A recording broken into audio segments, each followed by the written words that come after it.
Welcome to the Women Who Changed the World podcast, the place where everyday women world changers share their stories to inspire, challenge, and equip you to change your world.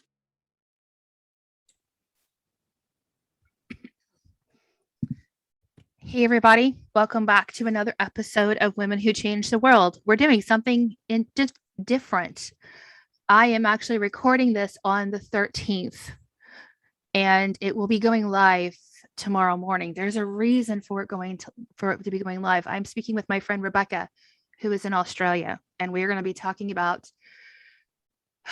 the crazy things that are happening in Australia that people I've been talking to are like, I didn't know what was going on. They have no clue. Rebecca is doing some amazing things, and we need to understand what's going on, because if it can happen in Australia where she is, it can happen in anywhere else. How are you, Rebecca? Hi, I'm actually really excited to be here.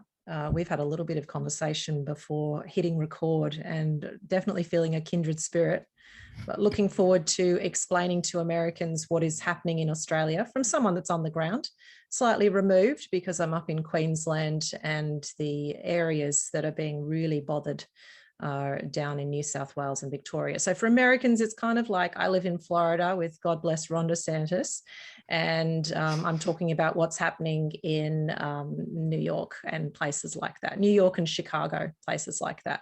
But it's pretty concerning. And how am I actually feeling?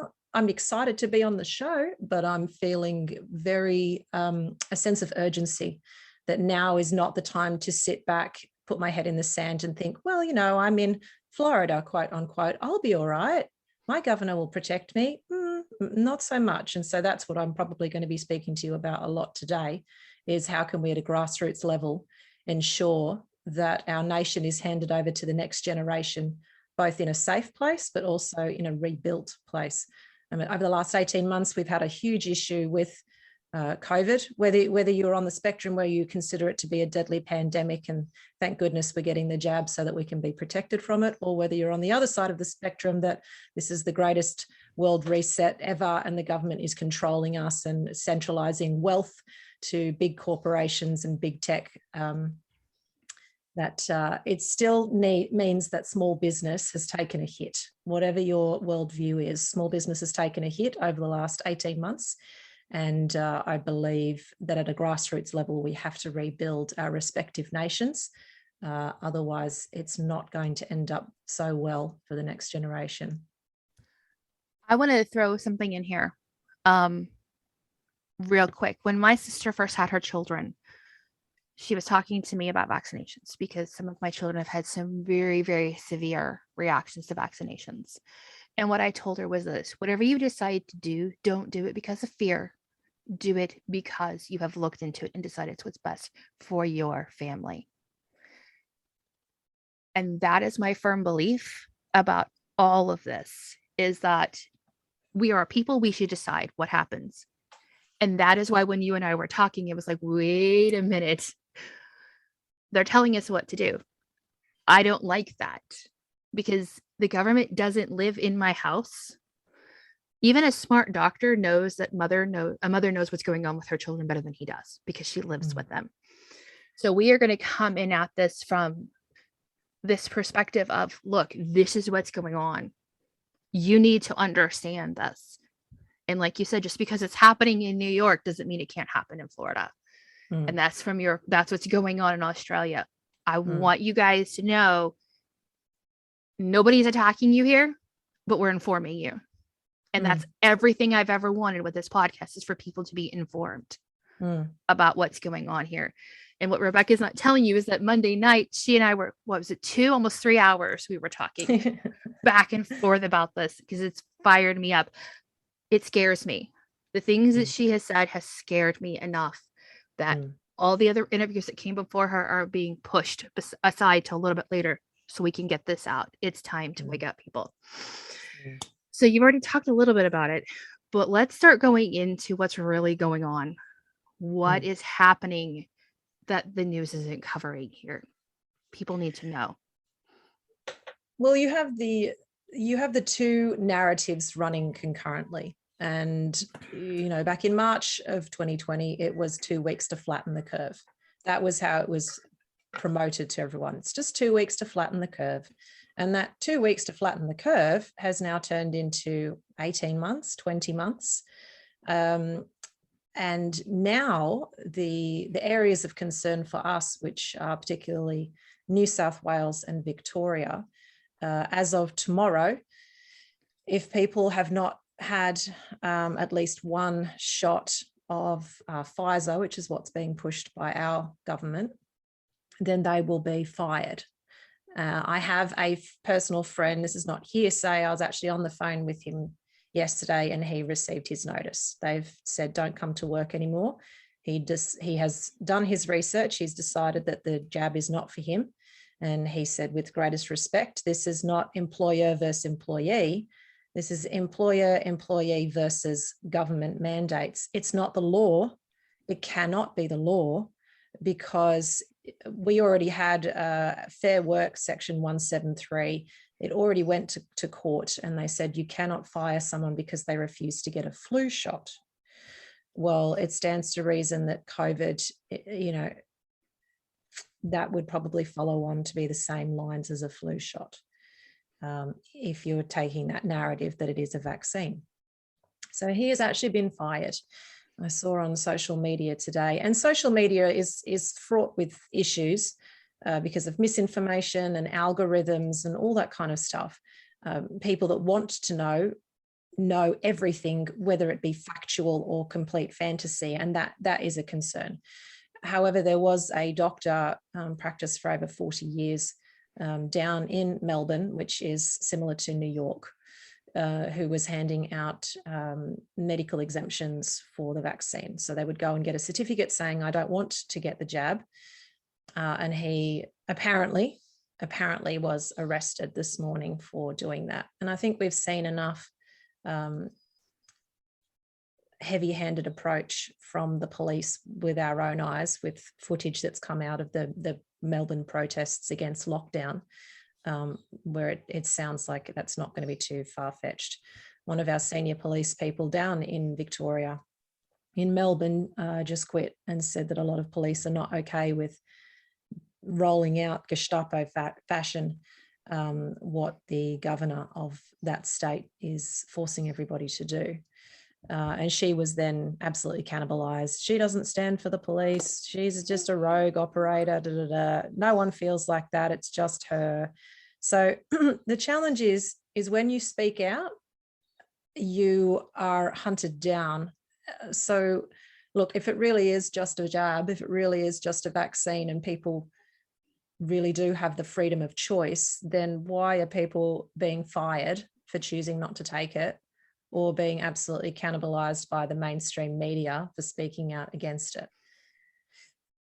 So that is what's going on in Australia. It's happening in Canada as well, Trudeau, and that's only just across the border for you guys. That's not a whole flight away. That's not I'd have to get a passport to get there. That's on the other side of the world, where they walked around upside down and all say, "G'day, mate," and ride kangaroos to school and all have a pet koala, all those things that Americans, we stoke that fire in Australia. We always lie to Americans when they come here and ask them if they'd like a slice of koala pie and tell them about the drop bears, these nasty bears that drop out of trees and eat campers and things like that.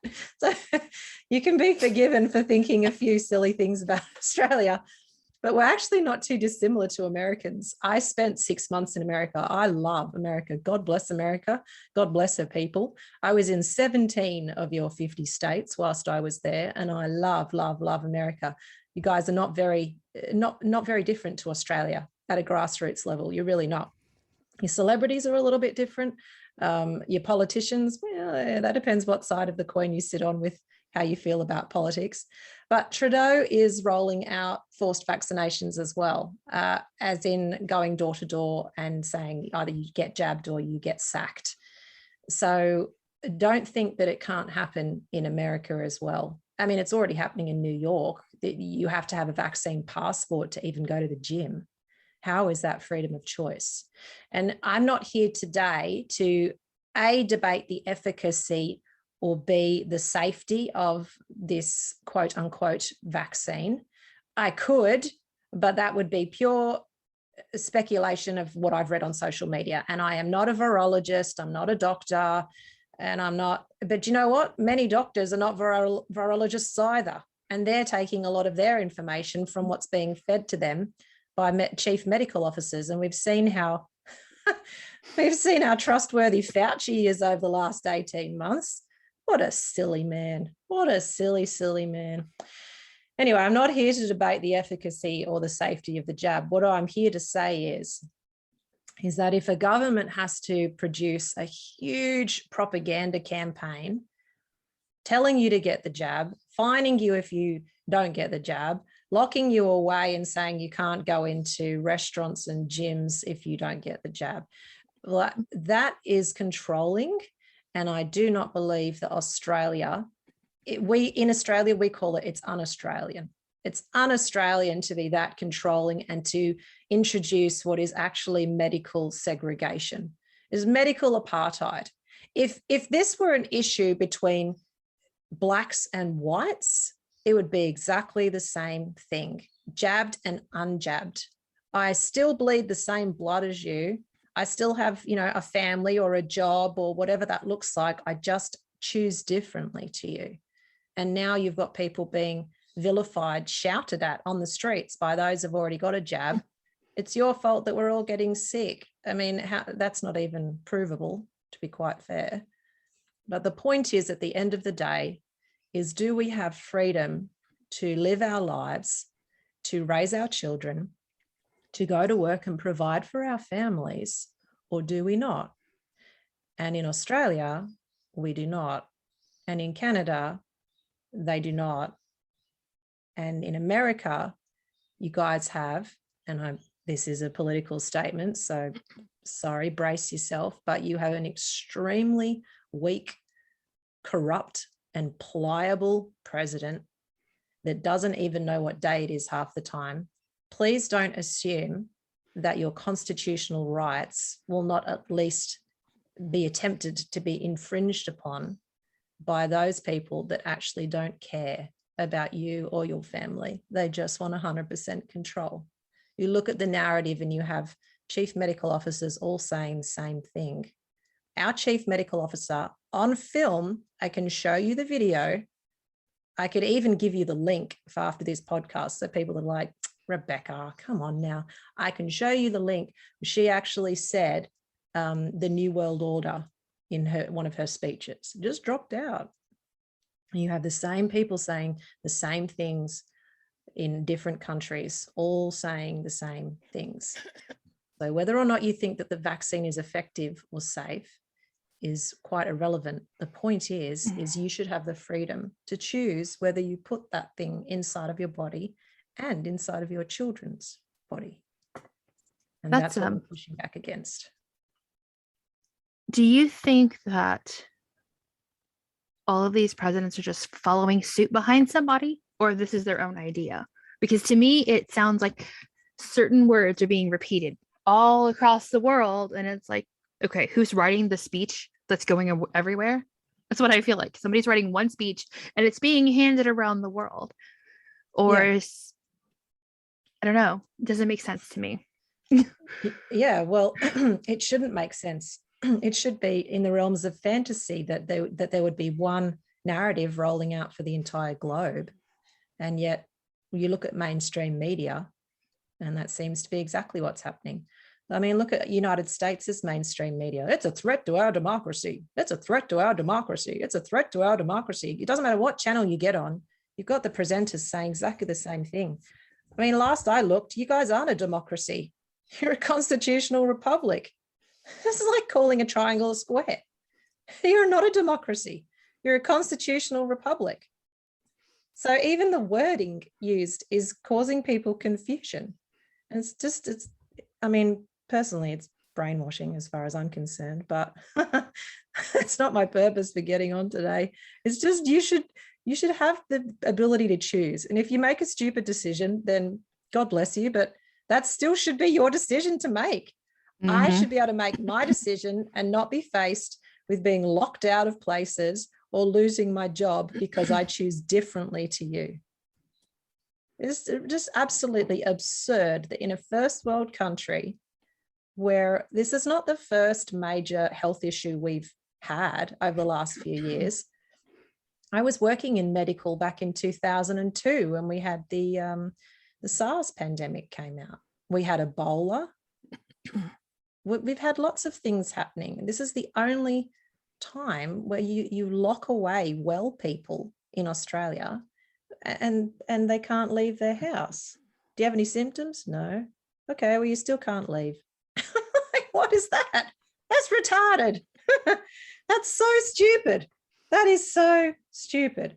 So the world's gone topsy-turvy. Freedom of choice is not really freedom of choice anymore. And that's really, it's 1984, it's Animal Farm, it's all those books that if you were educated prior to 1990, you probably read them.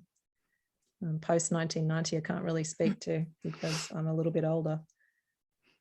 I homeschool, and all of my children have to read those books to graduate. Awesome. And it's interesting. My oldest is 23 and he was like, Mom, I understand. I understand why you had me read those books. Not that I enjoyed them myself, but there's a reality behind dystopian books and why they appeal to people. But like when the Hunger Games came out, they were having young grade school kids watch it saying it's a romance. And I'm like, no, it's not. This is not a romance. This is a potential reality. You had mentioned when we talked on Monday about forced vaccination of children. That is being pushed at the moment by the government in Australia, yes. Yeah. Without parents' consent. I did see some, I did see what I would consider to be some propaganda informing children about why, that it would be a good idea for them to take the vaccine, and here's how they could hide it from their parents. Their parents don't need to know what's going on. We have had advice that it's completely safe for people who are over 12. But also you look at the mortality rates and the recovery rates, and you get natural immunity once you get it anyway. So why would you have to introduce a jab for something that has an extremely high recovery rate amongst children? Most of them are asymptomatic. They might get a runny nose or a little bit of a fever. But I had runny noses and fevers when I was a child. I didn't go off and get jabbed every time. It's how you grow your immunity. That's usually the doctor says. The doctor says you have a virus, go home. Here the doctor says you have a virus, go home. Exactly. Well, and in many cases, the people that I mean, my parents both had COVID, and the doctor was like, go home. If this and this and this happens, come back. It's a virus. It's a cold. It's in that way. It's like a cold. It's like the flu. These are the symptoms unless they get worse. And it's the same thing. If you have a flu, if it gets worse, then you go to the hospital. Most of the time, the doctor is going to say, go home, drink plenty of fluids, get lots of rest. Well, you've got the argument as well that the jab is going to mean that our hospital systems are not overrun. And for that, I'll introduce you to Singapore, who a friend of mine who is a media presenter for the alternative narrative, not the mainstream narrative. He has been following very closely daily what's happening in Singapore. Singapore is now 80% double jabbed. And at the beginning of the year, or around March, I think they had around 3 cases a day. And that has now exploded to a couple of thousand. So the argument that those that are not getting jabbed are going to be a burden on the health system, statistically, and the numbers show it's simply incorrect. Further to that, we have essential health workers right now, our paramedics, our nurses, also receiving the sack unless they get the jab. So if this really is a deadly pandemic and your hospitals are being overrun, how can you afford to fire someone because they refuse to get the jab if you really are having a deadly pandemic that is overrunning your hospitals, but you can afford to fire up to 40% of your staff. Because right now, if the numbers are correct, which I don't think they are, and none of the people I talk to, I know a few people, but I don't know very many that have had the jab. The mainstream media is saying that we're at 70% double jabbed, which I just don't see that. I just don't. If that's the case, then 3 out of every 10 nurses are not jabbed and are have to getting fired. Okay, so is it a deadly pandemic or isn't it? Is your hospital overrun or isn't it? If you can just fire 30% of your staff, it just doesn't make any sense. And the challenge is when you start pulling it apart, you get shut down, that you're not allowed to talk about it. And anything that you're not allowed to talk about, that's concerning to me. And to take a massive segue, it may offend some people, but there are plenty of topics in the church that you're not allowed to talk about as well, because it's taboo or it's inappropriate or we don't discuss that or culturally it's not relevant anymore or whatever that looks like. And that is control. Control is generally based on fear. And there's a lot of misinformation that goes through the church as well. So we have to be able to have conversations and we have to be able to make our own decisions. I mean, God allows people to make decisions for themselves, whether they're good decisions or bad decisions. You have to wear the consequences of your decision, but he certainly doesn't stick everybody at home in a little box so that they never sin again. He lets people out to live their lives. Why can't the government? And then he introduced this whole love thy neighbor. If you truly love your neighbor, you'll get the jab. Oh my gosh, that is so manipulative. That is so manipulative. All being said by politicians who don't even claim to be religious. Well, now you're using our own Bible against us. Come on now. Come on, church. Wake up. Wake up. Smell the coffee. See what's happening around here. There you go. I said I wasn't going to get political. It's in my veins. I can't help it. When you talked about, you keep things quiet, you can't talk about it, and it produces a fear. It reminded me of when I read the Harry Potter books to my children, and Voldemort was called He Who Must Not Be Named. You could not say his name because saying his name was fear. And in the Bible, even in the Old Testament, God's name was the vowels they took out of it. For Yahweh, the vowels were taken. You don't say his name. There's a fear when you can't talk about something. And the fear is if I say what I think and it's different from what you think, from either side. One of my dear friends, she is fully vaccinated. So are her kids, so her husband. And then I have some other friends who are totally against it. And so my friends who are against it are very loud about it. And she's over here afraid of what they're going to think about her because she chose to. And what we've created is this cycle of shame. Shame on you for not doing it. Shame on you for doing it. And it's propagating hate. Yeah. I'm sorry, people, but the majority of people out there are going to hate me when I say this. Peanut butter is disgusting. There is nothing. I would rather smell an unwashed toilet than peanut butter. I think it's disgusting. And if you put chocolate on it, Reese's, I love Hershey. I live 20 minutes from Hershey, Pennsylvania. I loved going to Hershey, but I do not like peanut butter. In fact, it's so bad that when I was delivering my 7th, my husband ate peanut butter crackers and he was going to leave so they could give me the epidural. He came near me. I said, if you come near me, I will hit you. And he came near me and my oldest girl was like, Dad, don't touch her. Go away. I hate peanut butter that much. So I guess the majority of the world's going to hate me because I hate peanut butter. I don't hate you if you love peanut butter. Just don't come near me until you've cleaned your mouth out with something else. Another example, my oldest son loves Daft Punk. He loves that hard music. It makes me anxious. It just makes me want to curl up in a little ball. He knows that. So he doesn't play it out loud when I'm around. But if you ask my son, who's 23, if I hate him because of his music, he's going to say, no, mom's just weird. She doesn't like good music. And there's a joke there. And I don't feel ashamed by it. He doesn't feel ashamed by it.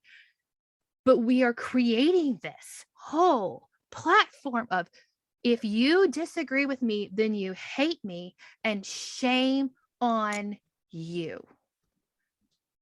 Absolutely. And you can't win. It doesn't matter which side you're on. You can't win. Everybody is in trouble. So we've talked about this, and I kind of know what you're doing, but I want my audience to not just hear what's going on, but that there's things that can be done. And I want you to tell them what you are doing, because what you're doing is so exciting. I love this. I am excited about this. So at the core of NoVaxID is medical privacy. You have the right to go and get the jab. You have the right to not get the jab, because that is freedom of choice. And medical privacy should not be encroached upon by the government, but it also shouldn't be enforced by the government through small business. And that is what's being done right now, is that they're rolling out a vaccine passport. If you've had a double jab, you're allowed to go places. If you have not had a double jab, you're not allowed to go anywhere until the 1st of December. So effectively, let's say the numbers are correct and we're at 70% vaccinated. That means that out of every $10, a small business owner is only able to access 7 out of those $10, because the other $3, the people, are stuck at home. And after 18 months of closures, I think it's particularly unfair that small business owners should again have to cop the financial loss out of what is a government mandate, not a law, a mandate. And so what we're doing at NoVaxID is we are championing medical privacy, and we are providing a platform where the small business owners and like-minded customers can get together to shop local, to know that they're not going to be asked for their VaxID. Whether or not they have it is their own personal choice, but it doesn't need to be enforced by the small business owners, particularly who don't want to do it. They don't want to have to ask someone about their personal medical history. And once COVID is out of the way, and God willing, that will be soon, we then have to rebuild Australia, because it's taken a huge hit.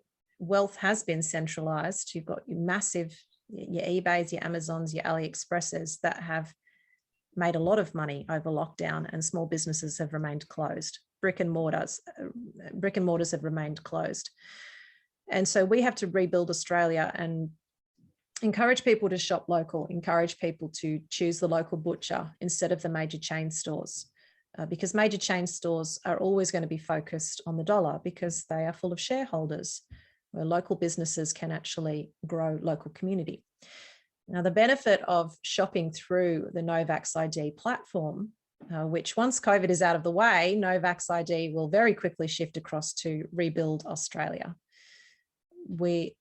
We encourage people to find one another on the platform, because every single dollar that is transacted on the platform, 100% of that profit goes into rebuilding local community. So let's say you had $10 million go through the platform in a month, because I'm an optimist and I believe that with enough people on the platform, we can generate those kinds of funds. Well, then you've got $10 million sitting in a public purse. And the local business owners will then vote.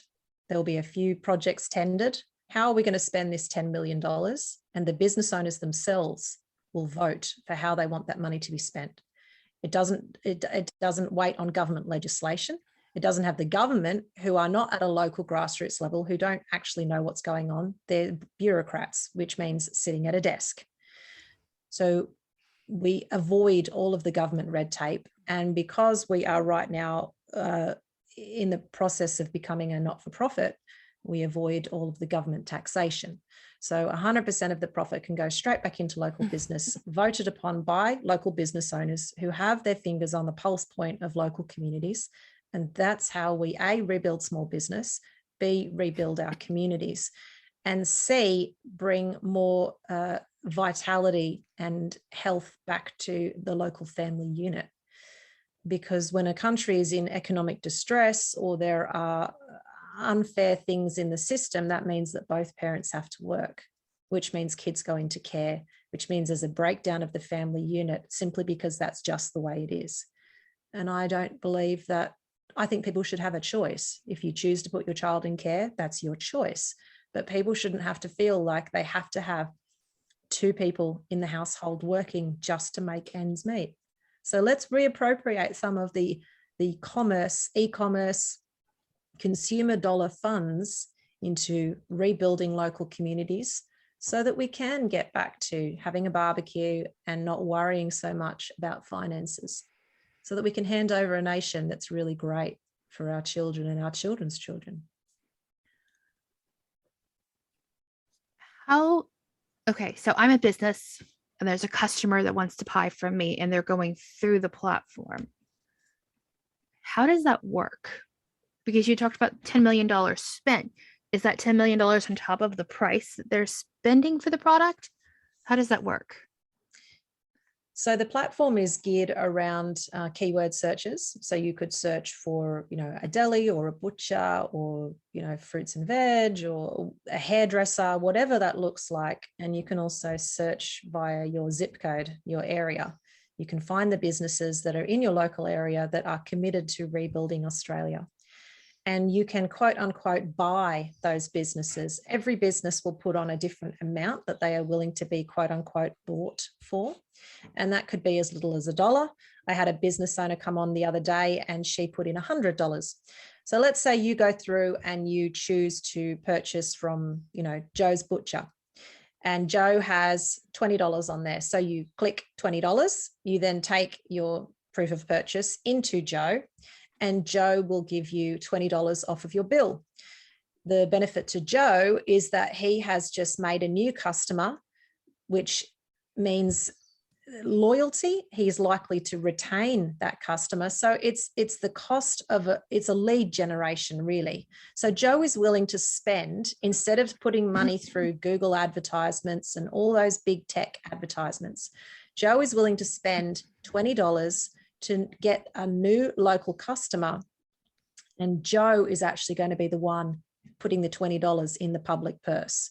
So your money, your $20 that you just spent, it's not money out of your purse at all, unless you choose to donate to the platform as well, which you can.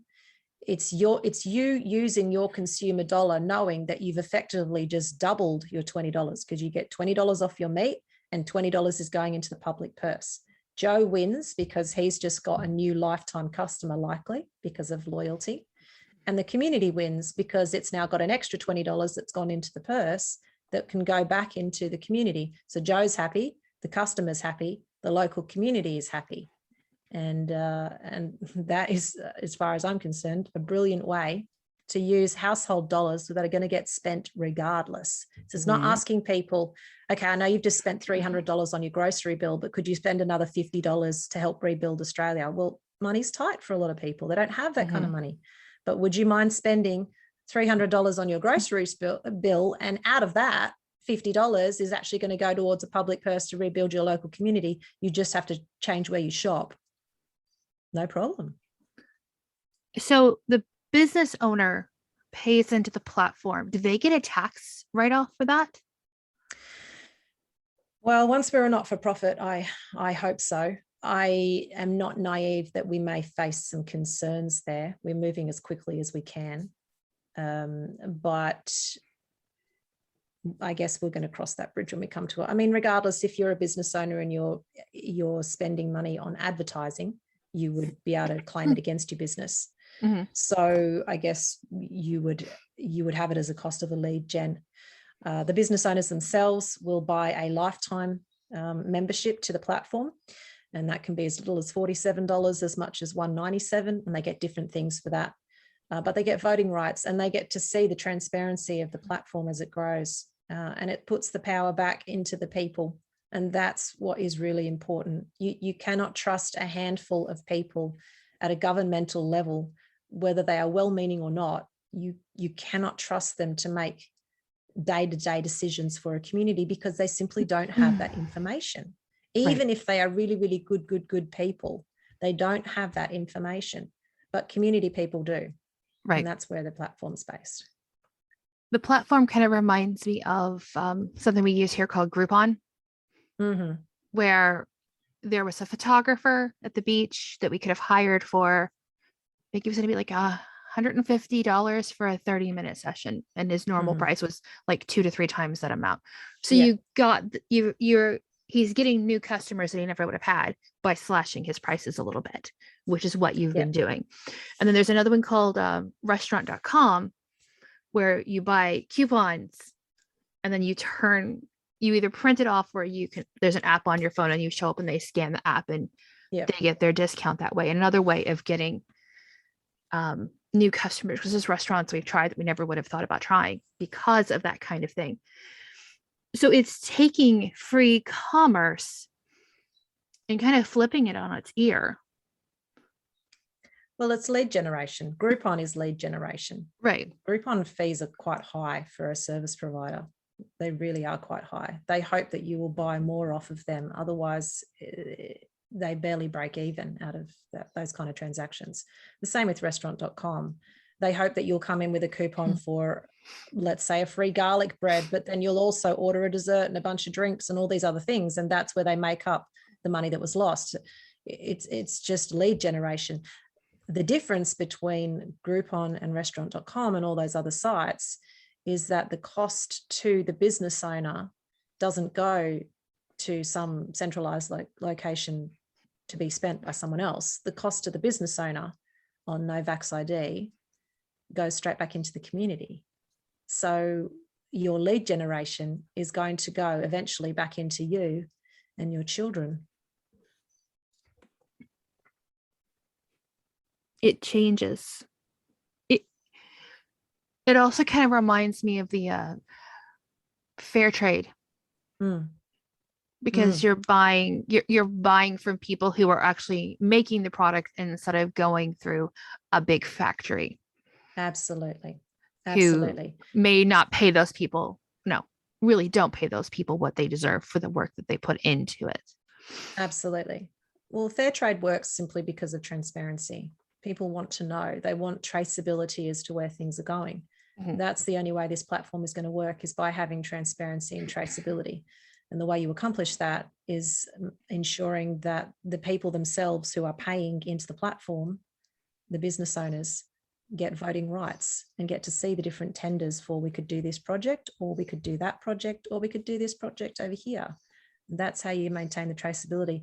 There are different figures that are thrown out there, but the one that's settled on, and it's a very conservative figure, the one that's settled on is that every single dollar that you spend locally, the dollar goes around different businesses and different people, and the benefit to the local community when $1 is spent locally, conservatively, ends up to be about $3.3.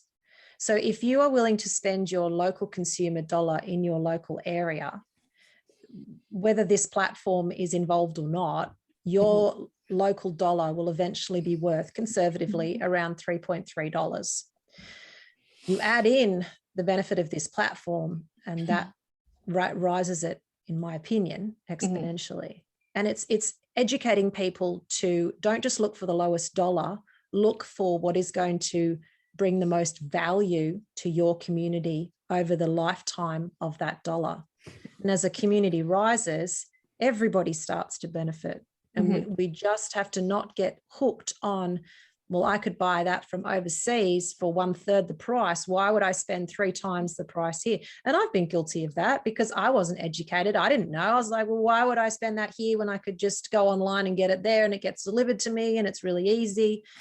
But those days are gone. If you want to hand over a really great country to your children, you have to be willing to sacrifice in the near future. And you know what? It's not really that much of a sacrifice. It's a couple of dollars here and there to get a smile, to get wonderful local service, to know that your money is going into someone else's family so they can raise their kids and have a happy life. It's a win-win all round. You just have to shift your perspective slightly. And going back to COVID, whether it's a deadly pandemic or whether it's not a deadly pandemic, both sides of the coin would agree that a thriving local community is what we want to hand over to the next generation. And this is how we do it, is we spend our consumer dollar locally for the benefit of local small business, for the benefit of local communities. I don't know about there, but here, the day after Thanksgiving, we call it Black Friday. The big places drop prices, getting people out to go shopping for Christmas. And then, I don't know, maybe 10, 15 years ago, I could be wrong about the date, they started Small Business Saturday, where the Saturday after Thanksgiving, people started shopping the small businesses, where it's like, this is focus on your small business. This is local. You're actually putting food into their mouths. You're paying for their children's clothing. There was a big marketing campaign about it, but this is what you're doing. This is the face behind the shop. When you shop local, you meet the owner. You meet the person who runs that business. And that has really become a big thing. One of our favorite places to go to when we lived in Pennsylvania, we just found out there's one local. It's called Rita's Italian Ice. And they're showing the faces of the people who run the franchise. You meet that person. So you know who you're talking to and you know who you're dealing with. And that is such a different mindset when people shop local. So maybe that's a campaign that you could push through with that. I don't, like I said, I don't know if you do Black Friday, but having a shop Small Business Saturday. Absolutely. What has been stripped away over the last 18 months throughout this pandemic lockdown era is community. And how much value do you place on community? Would you rather pay 30%, 40% more and feel good? Like, how much value do you place on feeling good and getting to know people in your local community? We've been locked away, reliant on social media, which the more social media dominates your day, the less connected you feel, let's be honest. You might have a lot of information, but you don't have a lot of inspiration, because either you feel bad because you've got it better than this person, or you feel worse because you're not as good as that person. There's so much comparison goes on with social media.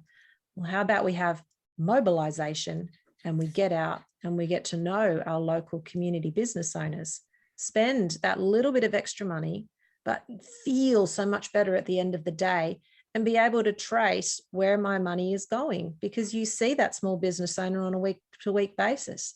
You see how they're improving. You ask about Sally and Johnny and how's your wife and all those different things. You cannot put a cost on community. You cannot, particularly for the next generation. And we're not doing this for ourselves alone. We are doing this for the next generation.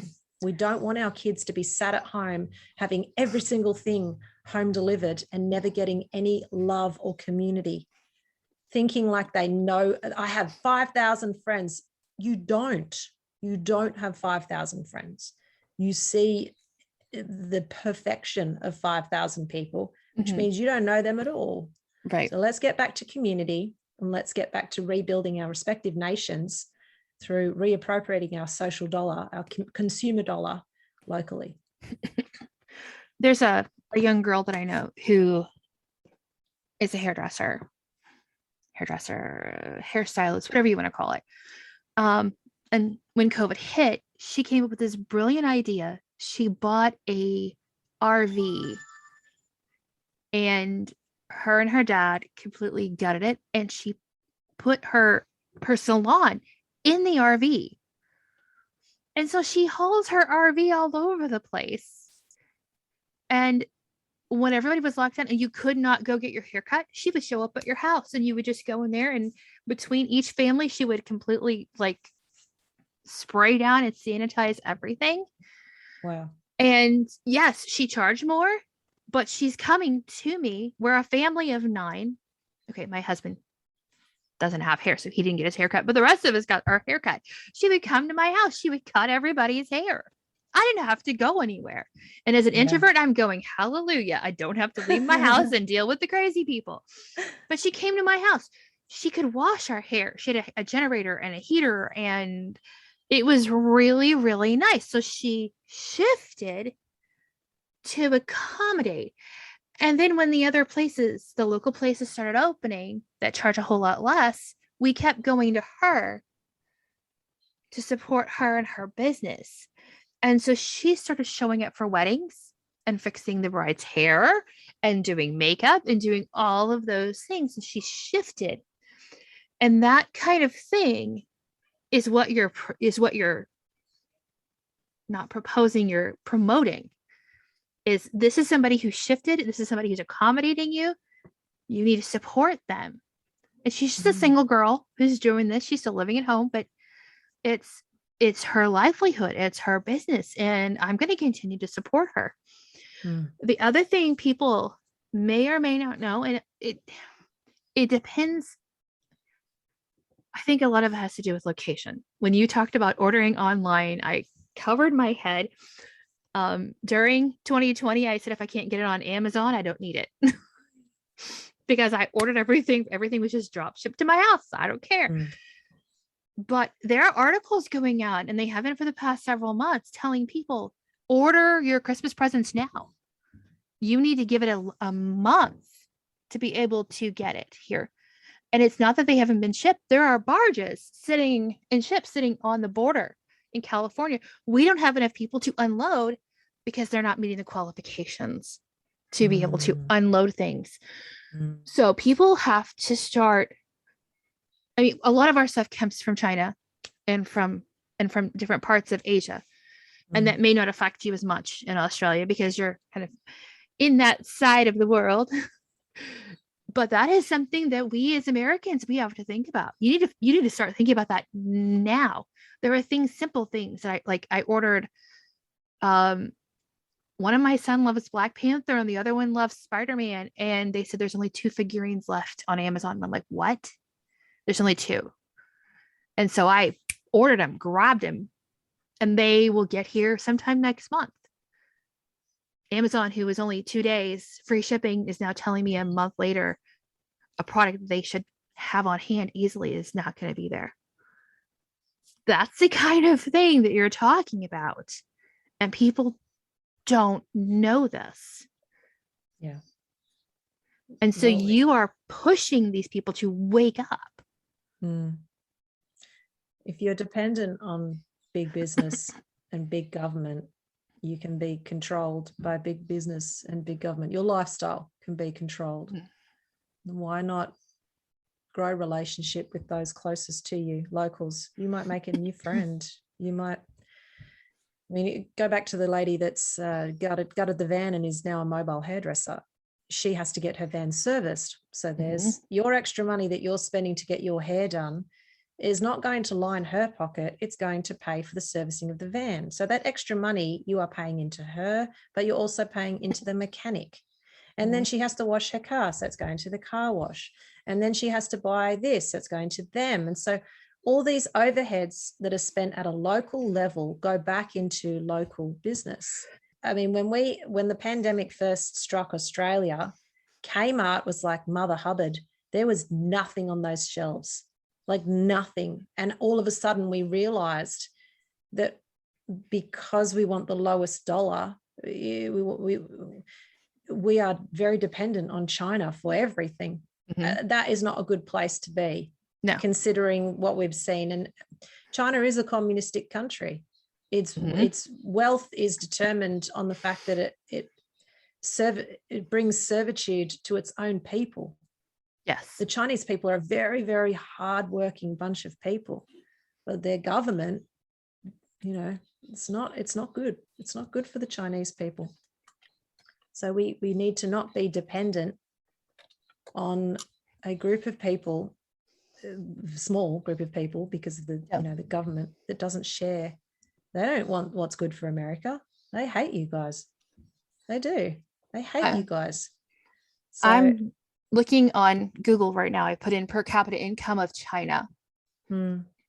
Their per capita income, which per capita means per person, is $17,200. Wow. Which is way, way, way below our poverty level here in the US. Right. You couldn't survive on that here. And that's the kind of thing that they're talking about there with from that direction you're going. So I'm here and you're there. I mean, I know what I can do. I'm having you on my podcast. But what can my listeners do? Because if they're listening, they're going to be saying, okay, we got to do something. Something has got to happen. What can they do? Well, right now, what we really need, because we are an alternative narrative in that we strongly promote freedom of choice and we strongly promote medical privacy, which means that we really can't be advertising, as in Facebook isn't allowing it. So what we need now is for people to talk about us, to share us. And, you always say, oh, like and share. This is important for the nation. I mean, my vision is to expand this idea across to Australia, across to America. I have no doubt that somehow through this podcast, someone will be listening that will know someone else that is in America that might be a kindred spirit. And then we can bring the same idea across to America and across to Canada, where people can shop locally and the money goes back into a local public purse and business owners vote and we grow local infrastructure and local economies. But right now, we have to reach a tipping point where A, we've got enough businesses on the platform to make it worthwhile going to, and B, we have enough customers on the platform to make it worthwhile for the business owners to pay for a lifetime listing. So liking and sharing is really important. Talking about us is really important. If you want to chip in, you're very welcome to do that. We are not a not-for-profit yet because I don't want to lose all the money in tax. We don't have any of the business owners paying to get on the platform. Everyone just joins for free. But we do have staffing costs to actually run the platform and to put things on. I mean, they're very low costs because I've set it up mostly to be automated. But we do have overarching costs that donations would be extremely welcomed. And there will be transparency and traceability and all that as well. But right now, just have a conversation. Go and talk to your neighbour and start talking about local dollars, whether or not NoVaxID is part of your conversation, really at a global and a local community level, that's quite irrelevant, really. What we really need to do is to start to talk to our local neighbour and start to think, how can we make the world a better place for our children?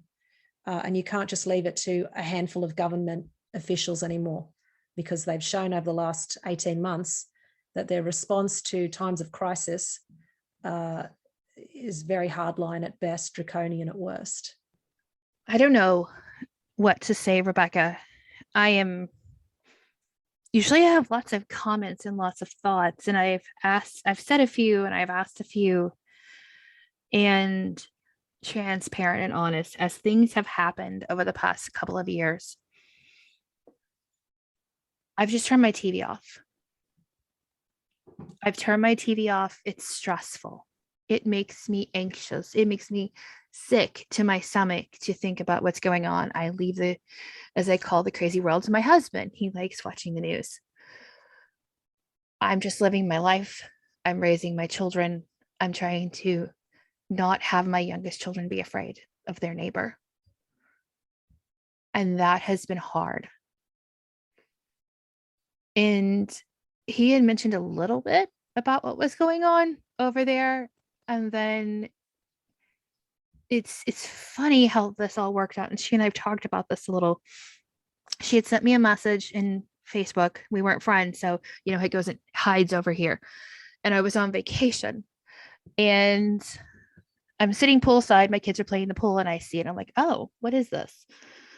And I see the web address and your name does not give you away that you're not from the US. And I hear her voice and I'm like, she's from another country. I need to listen to what she has to say. And then you start talking about what's going on. And I look at my husband and I said, did you know about this? And he said, not that bad, but I knew something was going on. And that's when I realized if my husband, who's well informed, didn't really know about it, then there's probably a lot of people who don't know what's going on. And so through all of this, there are some of you who are probably thinking, this doesn't affect me. This doesn't bother me. This isn't important to me. I want you to look back in your history and think about why we stepped into World War I. And think about why we stepped into World War II. Whether we as the United States want it or not, as the most powerful nation in the world, as the wealthiest nation in the world, as the most generous nation in the world, we are required to help. We are required to pay attention to what is going on around the world. And she and I joked on Monday, Rebecca and I joked on Monday how, yeah, that's not happening here in the Midwest. And she said, yes, you Americans and your guns. And I'm like, yes, us Americans and our guns. Okay. The rest of the world thinks we're crazy, but we're over here going, don't touch it. Why? This is the kind of thing that the Americans who own guns that are not going around killing people. My dad owns guns. He likes to go hunting. My friend Rebecca lives in Texas. Her husband has a gun. It's a good thing. She opens her front door and there's a rattlesnake on her porch. He shoots the rattlesnake so they can get out of their house. I'm not talking about people who are going around mass killing. We in our country was established because we said no. We said no to England. Your country did the same thing. We're like, no, we are done. We are our own people. And we've been so far away from that we don't think, oh, this isn't going to happen to us. History doesn't repeat itself. Wake up, people. Look, it happens to us. It happens to them.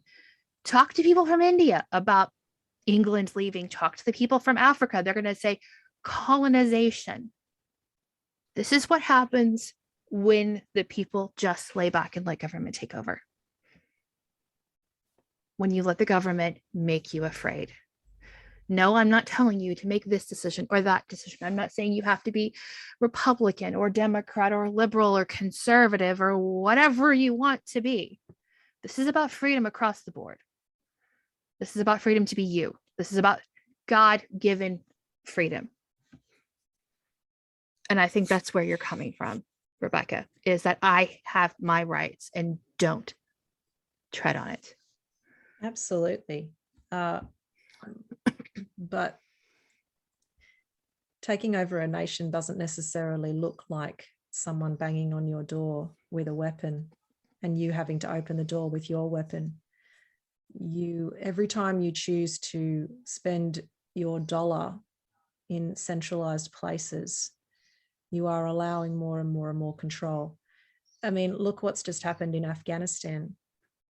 People have lost lives over there because of the decisions of a handful of people. Absolutely abhorrent, disgraceful behavior that has cost young people their lives.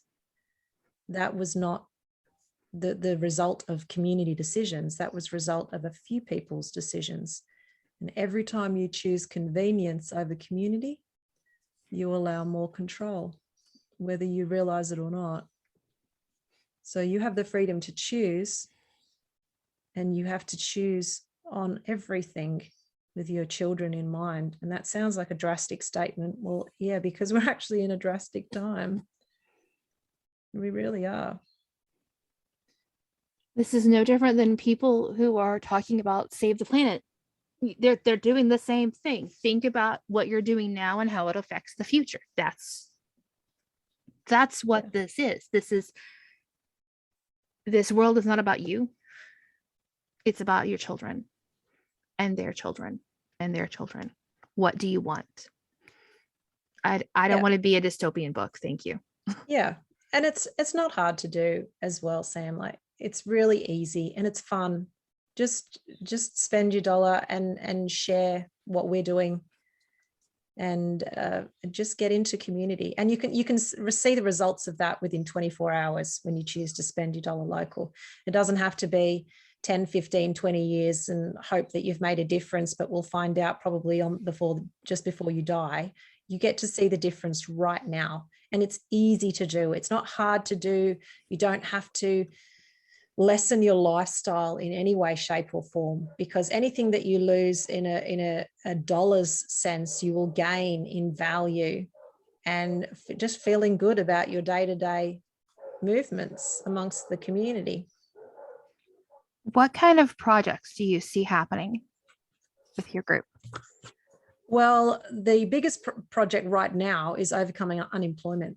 I mean, if you've got someone on the dole, in Australia, it's around $30,000, $40,000 that they get in governmental support financially. But then you've also got the issue of mental health. You've got the issue of domestic violence. You've got the issue of substance abuse, all these different things that come out of someone not doing so well that could be overcome by simply having more jobs available. And the way you get more jobs available and the way you overcome unemployment is by championing small business, because as a small business gets more wealth behind it and wants to expand, they will naturally have to have more hands on deck. So what if we could completely overcome homelessness by going out? There are lots of people that live on the streets that aren't drug addicts, that don't have mental health, that whole stigma that comes along. Well, you choose to be homeless. Well, a lot of people don't. It's just life deals them a couple of bad hands. And right now it's really hard to get a job if you've ever been in jail. So why not overcome that? Okay, you were in jail, you made a mistake, fine, let's overcome recidivism and train people up so that when they come out of jail, they don't end up homeless or back in the gangs. They move into being mentored and working for a small business. And that's how you improve the community, is you overcome unemployment. So that's one of the biggest things that is completely tangible, that is proven to improve community at an infrastructural level, at a relational level.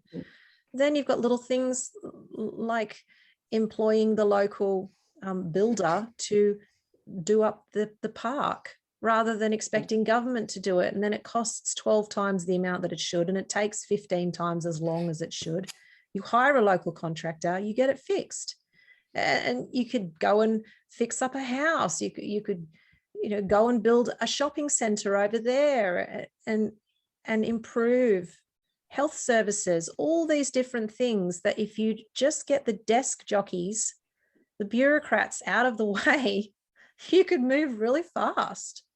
All voted on at a local community level. Last question for you.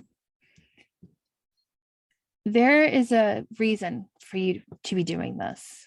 There's probably a very deep, important reason, because there's lots of people in Australia, but you're picking this up and doing this. What is your deep, personal, not surface, your true deep reason that it gets you have to do this? What is that? I want to see people recognize who they truly are. And once they recognize who they truly are and what they themselves are called to, then each person will step into their own square where they're supposed to be on the chessboard, and together we can fight back. As a Christian, at the core, it says in the Bible that the gates of hell will not prevail. And for far too long, as a church movement, we've been on the defensive or on the hiding and avoidant. Oh, let's keep church and state separated. Well, the Bible doesn't talk about that. It says go into all the world, heal the sick, cast out the demons, bring good, clothe the widows and the orphans, change the economic status of the local town that you're in. And so I would like to see Christians and non-Christians, people that are good people, empowered to be able to step out and do their own thing. I am not educated. I didn't even graduate high school. I've learned a lot through my entrepreneurial pursuits, but I don't have letters after my name. I was not born with a silver spoon in my mouth. I was actually a pastor's kid, and that came along with it all sorts of interesting stories. The point is I'm just a regular person. I'm not married yet. I don't own a house. I don't tick all those boxes. That's why I don't go on Instagram, because I don't want to see all these other perfect people with, all these different things.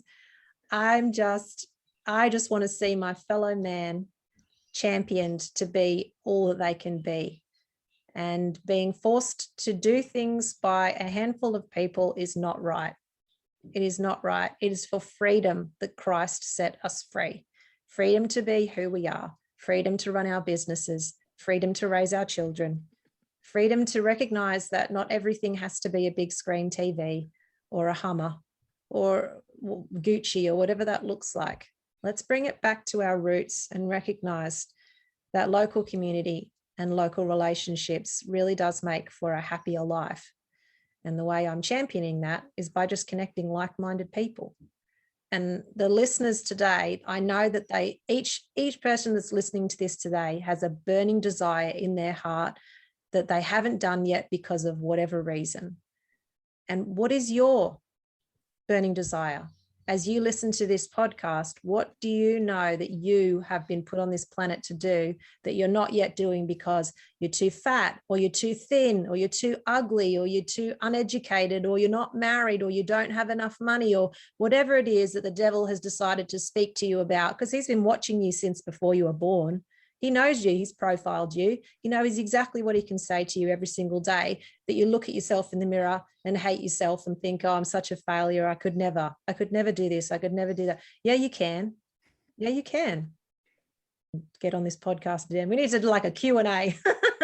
Yes, you can. I find it interesting that you use that verse. That's Galatians 5:1. And that's one of the verses that I use in my coaching. And I'm going to read the rest of the verse. It says, for freedom, Christ has set us free. Stand therefore and do not submit again to the yoke of slavery. Wow. The whole verse. Wow. And that yoke of slavery can be all kinds of things. It can be people's opinions. It can be a repressive government. It can be shame or hatred or all of those things. For freedom, Christ died to set us free. Do not submit yourself. This isn't somebody forcing you. This is you submitting yourself to the yoke of slavery. And that's where we're at. That's where we are. And that yoke of slavery is not, I choose. The yoke of slavery is, you have to do it my way. Absolutely. And that's where everything hinges. Do not submit to the yoke of slavery. And that's what you're fighting for, is for that freedom. Beautiful. You nutshelled it very well there, Sam. Thank you. Thank you. Oh, you can't call me Sam around my 6-year-old. He will tell you that's not my name. Oh, his name is shorten Sam. Everything in Australia. That's how we are. It's fine. His name is Samuel, but he goes by Sam.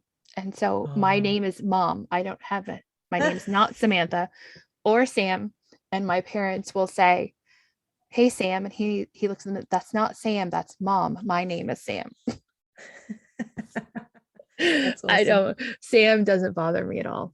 I'm used to it. So, well, that is all I have for you guys today. It is 9 p.m. on the 13th in my time, which means it's 10 a.m. on the 14th, your time? Right around there? No, just clicked over past 11. Okay, so you are, And yeah, tomorrow is D-Day 14 for hours. us. Tomorrow we Yes. find out who's going to get fired and who's not. So that's why check this, back in with me. I'll have more information for you by this time next week. this is that's why this is going to go live. That's why this is going live as soon as my husband can get in here and edit it so it can be done. Wake up, people. Don't put yourself in slavery. You've already been set free. Thank you, Rebecca, for your time. I appreciate it. And I can't wait to talk to you again. We will have to come back and talk about your other parts of your story as a multifaceted, amazing woman. Thank you. It'll be ready, guys. Just be looking for it, and I will talk to you soon.